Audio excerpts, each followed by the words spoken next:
आम्ही रायपूरहून सुरू केलेली ही म्हणजे सीमाड्यावरून सुरू झाली. रायपूरवरून आणि नंतर हातरूपासून पदयात्रा प्रत्यक्षात सुरू झाली. बऱ्याच अडचणी आहेत. तुम्ही खरं तर मी जेव्हा पायी चालत आलो, तेव्हा खरं मेळघाट आम्हाला समजलं. पुरं आम्ही एम-पीच्या बॉर्डर असं सगळ्या एम-पीच्या सगळ्या टोकावरच्या गावात गेलो. महाराष्ट्रातले सगळे टोकावरचे गावं आम्ही फिरत आलेलो आहोत. आणि प्रशासन किंवा शासन म्हणून अ, 70-80 वर्षापर्यंत काही सरकार पोहोचलं असं मला वाटत नाही. बोराट्याला पाहिलं तर 200 मीटरची पाईपलाईनसाठी फॉरेस्टनं परवानगी दिली नाही म्हणून लाईन आहे पण पाणी आहे, पण ते पाणी जाऊ शकलं नाही. 200 मीटर पाईपलाईन. इव्हन ह्या सगळ्या गोष्टी जेव्हा ऐकत होतो तेव्हा बिलकुल संताप येत होता. असं वाटत होतं का ठोस पाईपलाईन उखळावून तेच टाक्यात मारावं की काय? अशा सगळ्या वेदना देणाऱ्या सगळ्या घटना होत्या. म्हणजे हातरुले एस-टी येते रात्री 12 वाजता आणि सकाळी 6 वाजता निघते. म्हणजे एस-टी आली हे कोणी पाहत नाही आणि कधी गेली हे लोकांना माहीत पडत नाही. जे काही आहे ते बिलकुल प्रशासनाच्या सोयीचं आहे असं एकंदरीत चित्र आहे. हातरूला पाणी टंचाई आहे. 2 विहिरी खोदल्या. त्या विहिरीला पाणी आहे, पण फॉरेस्टनं परवानगी न दिल्यामुळं आता ते बगैर पाण्यानं हातरू राहत आहे. अ, हे सगळं करत असताना आता जेव्हा आम्ही याला सुरुवात केली, काल जेव्हा काटकुमला बैठक झाली, तेव्हा फॉरेस्ट आणि विद्युतच्या लक्षात आलं, का तुम्ही जो प्रस्ताव पाठवला तो परिपूर्ण पाठवला नाही. पहिला प्रस्ताव पाठवला, त्याच्यात मुख्यमंत्र्याची सही झाली, राज्य समितीने त्याला शिफारस केली केंद्रासाठी, परंतु तो परिपूर्ण नव्हता. त्याच्यात झालं काय, फक्त त्यांनी पोल आणि डी-पीचा प्रस्ताव पाठवला होता. पण फॉरेस्टवाले म्हणते का 2 पोलच्या मध्ये जो तार असतं ना आणि त्या ताराखाली किती जमीन येतं. म्हणजे तार एवढाच असतं. पण त्याच्या खाली येणाऱ्या जमिनीचं पण मेजरमेंट झालं पाहिजे. म्हणजे हा एकदम झटकाच देणारा होता आम्हाला. म्हणजे तार वरतून जातं आणि खाली जमीन किती जातं ताराखाली, असा त्या फॉरेस्टवाल्यांनी 78 हेक्टरचा प्रस्ताव जमीन जातं एवढं त्यांनी सांगितलं आणि त्यानुसार आता परवानगी तर भेटली पहिल्या चाली, पण त्याच्यामध्ये फक्त एकटाईची लाईन सुरू होणार आहे 22 गावापैकी. आता 2025 नंतर आमच्या पदयात्रेमुळं आता ते लक्षात आलं आणि तो प्रस्ताव आता तयार होईल आणि 22 गावच्या लाईटचा प्रश्न आता कुठेतरी मिटायला लागेल त्या पदयात्रेमुळं. दुसरं जीवन प्राधिकरणच्या चिखलदऱ्यातल्या 4 योजना आणि धारणीतल्या 3 योजना आहेत. 2022ला राजकुमार आम्ही आणि गुलाबराव पाटील यांच्यासोबत बैठक होऊन ती योजना मंजूर झाली. 22ला मंजूर झाली, काम झालं, 24 पर्यंत काम चालू राहिलं आणि 24 पासून निधी संपला. मला एक सांगा, माझ्या मतदारसंघात बेल्लोरा जर पकडलं, तर मला स्वतःच्या पाणीपुरवठा आमच्या गावात आहे. तिथून आम्ही नळ योजना प्रत्येक ग्रामपंचायत चालू आहे. तरी पण आपण 83 गावची योजना केली आणि ते शुद्ध पाण्यासाठी केली. पाणी आहे, पण आम्हाला शुद्ध पाहिजे होतं म्हणून ती योजना केली. आता लक्षात घ्या, कायम सोर्स पाहिजे, म्हणजे कायम स्रोत पाहिजे म्हणून ती योजना झाली. इथं तसं नाही आहे. इथं पाणीच नाही आहे आणि त्याच्यामुळं इथं निधी कमी पडावा हा पुन्हा आश्चर्याचा धक्का होता आणि 24, 25, 26 हे योजना बंद राहिली. जशी पदयात्रा सुरू झाली, तसे यांचे कामं झपाट्यानं सुरू झाले आणि काल जीवन प्राधिकरणच्या लोकांना सांगितलं, की आम्ही ठेकेदाराला खडसावून सांगितलं, का निधी येणारच आहे, पण काम पूर्ण करा आणि त्यांनी आश्वासित केलं, का 20 एप्रिलपर्यंत आम्ही 15 गावच्या योजनेचं पाणी शेवटपर्यंत म्हणजे कोणतं मल आहे ते आपण खडीमल जे नेहमी गाजत होतं, इथपर्यंत आम्ही पाणी देणार. म्हणजे पदयात्रेचा हा मोठा फायदा प्रशासकीय स्तरावर आम्हाला मिळालेला आहे. एकंदरीत काही पट्टे वाटपच्या बाबतीत आहे, काही घरकुलाच्या बाबतीत आहे. घरकुलाच्या संदर्भात इथं खाली 4 ते 5,000ची रेती लागतं पर ट्रॉली. इथं 15 ते 20,000 द्यावं लागतं. कारण यांना परतवून 130 किलोमीटरहून सगळं आणावं लागतं. सिमेंट असेल, लोहा असेल. तालुक्यातल्या माणसाला जास्तीत जास्त 20 किलोमीटरहून आणावं लागतं. पण इथं काही वेगळा खर्च त्याला लागतोय. ह्या सगळ्या गोष्टी बारीक-चिरीक आम्ही पाहतोय. प्रचंड त्याच्यावर चर्चा झाली आणि आम्ही एक ठरवलं का सेमाडोला जर आपण डेपो केला म्हणजे 3-4 गाड्या तिथंच ठेवल्या. तर सेमाडोला लागून ते काही 30-40 गाव आहे ना, त्या 30-40 गावाला वाहतुकीचं मोठं साधन उपलब्ध होईल आणि ते एस टीवाल्यांनी कबूल केलं का आपण परतवाडून बस केल्यापेक्षा धारणीहून केल्यापेक्षा सेमाडो हे टार्गेट केलं पाहिजे आणि तिथूनच पुऱ्या एरियात आपण ते आम्ही त्यांना ही कल्पना दिली. हे आम्हाला सुचलेली कल्पना आहे. नंतर काही जसं एकताईपासून जे गाव आहे तिथं डिलेव्हरी नदीला पाणी असल्यामुळं मला वाटतं ते खंडूखेडा नाही कुटीदा. कुटीदामध्ये त्या बाईला दवाखान्यात जाऊ शकली नाही आणि तिला शेतातच डिलिव्हरी झाली आणि ते मरण पावली. एवढं वाईट चित्र आहे. आणि मग आम्ही फॉरेस्टला सांगितलं का पुलकम बंधारा करा. पाणी पण थांबेल आणि बंधारा पण होईल आणि रस्त्याचा मार्ग मोकळा होईल. अशा अनेक सूचना आपण दिल्या. 45 CNBचा प्रस्ताव तयार झाला.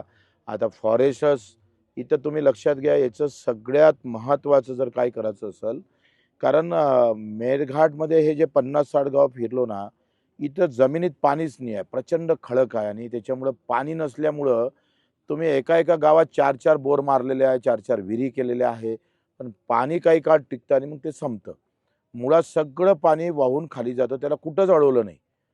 हजारो जर बंधारे झाले या 50-60 गावात आणि मी म्हणतो क्रांती होईल. गावाला पाणी भेटेल आणि शेतीला पण पाणी भेटेल.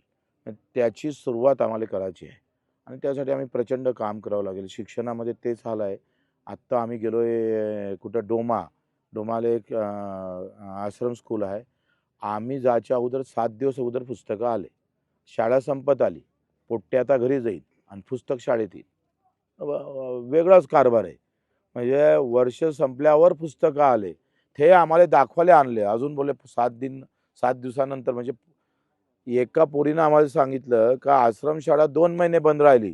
त्याचं कारण काय? मास्तरनं सांगितलं, "अय 12वीची परीक्षा सुरू आहे. 1 महिना शाळा बंद." मग पोरी अधिक गेल्या शाळेत आणि आता 10वीची परीक्षा सुरू आहे. पुन्हा शाळा बंद. एक जर तुम्ही पाहिलं तर ते संताप येणाऱ्या गोष्टी आहे. एक रूम आहे, 5 वर्ग आहे आणि 1 शिक्षक आहे. पण आता शिकवता कसे? एका रूममध्ये 5 वर्ग जर बसत असेल, तर आम्हाला तुम्ही त्यांना विचारलं का तुम्हाला कसं शिकवतो शिक्षक? तर म्हणे जेव्हा पहिल्या वर्गाचा शिकवणं सुरू राहते, तेव्हा 4 वर्गातले पोट्टे बाहेर उभे राहते पोरं. एक जण बाहेर उभं राहून मग आता एका शिक्षकाला दिवसभरात 4.5 तास भेटतं. 4.5 तासात तो 5 वर्ग शिकवतोय.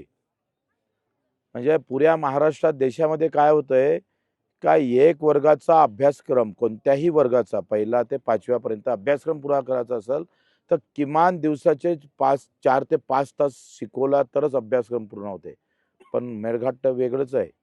हे अर्ध्या तासात वर्षभराचा अभ्यासक्रम पूर्ण करते. म्हणजे शिक्षणाचा बट्ट्याबोळ करून टाकलाय.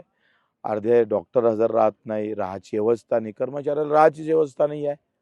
आम्ही कोहिले गेलो, एकच वर्ग होता आणि शिक्षक एक होता. म्हटलं तुम्ही राहत कोण नाही? कुठे राहू नये बच्ची हो सांगा बरं? रूममध्ये झोपू?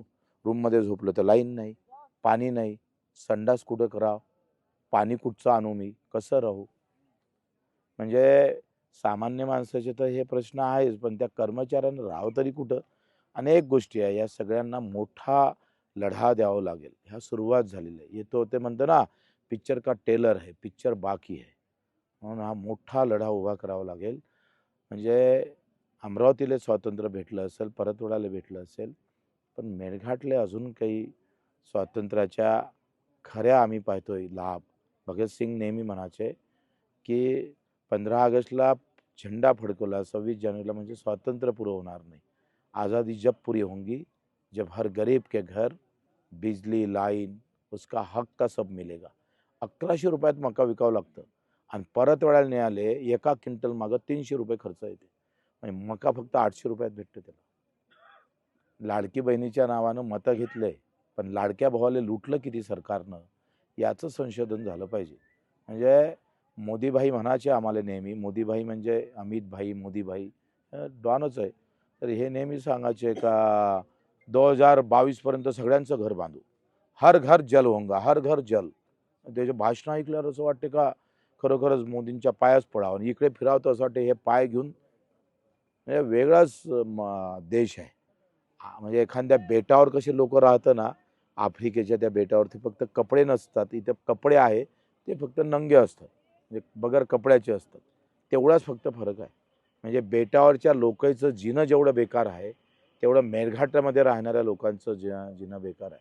इथे गवळी लोकांजवळ गाई म्हशी आहे, पण चारताना त्यांना जागा पुरेशी नाही, त्यांना चारू देत नाही. एका वाघासाठी एवढी खटपट आहे. 3 लाख हेक्टर पुरा चिखलदरा बसलेला आहे आणि 3 लाख हेक्टरपैकी 10 ते 15 हजार हेक्टरच फक्त शेतीयोग्य जमीन आहे. म्हणजे एवढी जमीन असून सुद्धा फॉरेस्टवाल्याची खावखाव काही थांबत नाही. एक इतकुशी माती जरी उचलली तर गुन्हे दाखल होते आणि याच्या शेतातून एकताईमध्ये शेतकऱ्याच्या शेतातून नाली खोदली यांनी आणि तेव्हा आम्हाला माहीत झालं. त्या शेतकरी म्हटलं, "अरे आमच्या शेतातून नाली खोदताय फॉरेस्टवाले." "अरे जास्त बोलाल तर तुम्हालाच गुन्हे दाखल करत." आणि आम्ही जेव्हा गेलो ना, त्याच्या बापाला पहिल्यांदा फॉरेस्टवाल्यांना सगळी नाली बुजवायला लावली, माफी मागायला लावली आणि तो गुन्हे दाखल करणार होतो. हे पहिल्यांदा घडतंय. म्हणजे या यात्रेनं मेळघाटातल्या डोक्यामध्ये जे काही डर होतं ना, भीती होती ना, तेही काढण्याचा आम्हाला भरपूर फायदा भेटला. ही यात्रा कामी आली आणि सगळ्यांसाठी, सगळ्या समाजासाठी आता पेसा अंतर्गत कंत्राटी शिक्षक शिकवले जात होते. आदिवासीचे शिक्षक जर भेटले नाही मुलं, तर आता इतरांचे घेण्याचा जी-आर निघाला आणि या यात्रेच्या दरम्यान 2 गोष्टी फार चांगल्या झाल्या. एकतर 2 लाखाची कर्जमाफीच्या संदर्भात निर्णय झाला. तो परिपूर्ण जरी नसला, तरी लढ्याला यश आहे. आमचा प्रहारचा कार्यकर्ता, शेतकरी, समस्त संघटनेच्या नेत्यांनी जो लढा उभारला, एकजीव करून सातत्यानं 7 महिने लढा उभा केला. न करणारं सरकार बोलायला लागलं आणि कालच्या भाषणात देवाभाऊनं 2 लाखाची कर्जमाफी केली.